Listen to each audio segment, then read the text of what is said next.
और उत्तर प्रदेश के बहराइच पहुंचे अल्पसंख्यक कल्याण मंत्री दानिश आजाद अंसारी ने बारिश में भीगते हुए गार्ड ऑफ ऑनर लिया। हालांकि बारिश के दौरान गार्ड ऑफ ऑनर के वक्त उन्होंने भीगते हुए पुलिसकर्मी का दर्द समझते हुए खुद पर लगा छाता हटा दिया। वहीं इस दौरान कई अहम मुद्दों पर दिए उन्होंने मीडिया के सवालों के जवाब देते हुए राज्य मंत्री दानिश अंसारी ने अपना बयान दिया।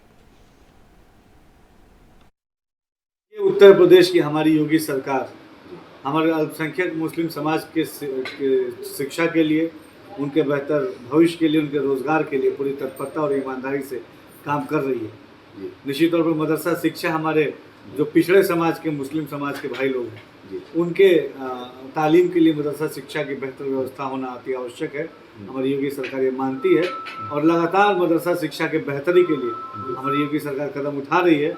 जो भी छात्रों के लिए, मुस्लिम नौजवानों की बेहतरी के लिए जो भी कदम होगा वो हमारी योगी सरकार जरूर उठाएगी। देखिए, समीक्षा बैठक चल रही है। हमने मदरसा बोर्ड को भी निर्देशित किया है कि ऐसे तमाम पूरे उत्तर प्रदेश के मदरसों की समीक्षा की जाए और समीक्षा रिपोर्ट आने के बाद जो भी सकारात्मक दिशा में कदम आगे बढ़ाया जाएगा, आप सबको अवगत कराया जाएगा।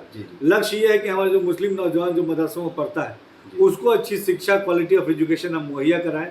उनके भविष्य के साथ किसी को भी खिलवाड़ करने की इजाज़त नहीं है। ये मुस्लिम नौजवान इसको अच्छा भविष्य मिले, ये योगी सरकार की जिम्मेदारी है और पूरी ईमानदारी से योगी सरकार अपनी जिम्मेदारी को पूरा करेगी।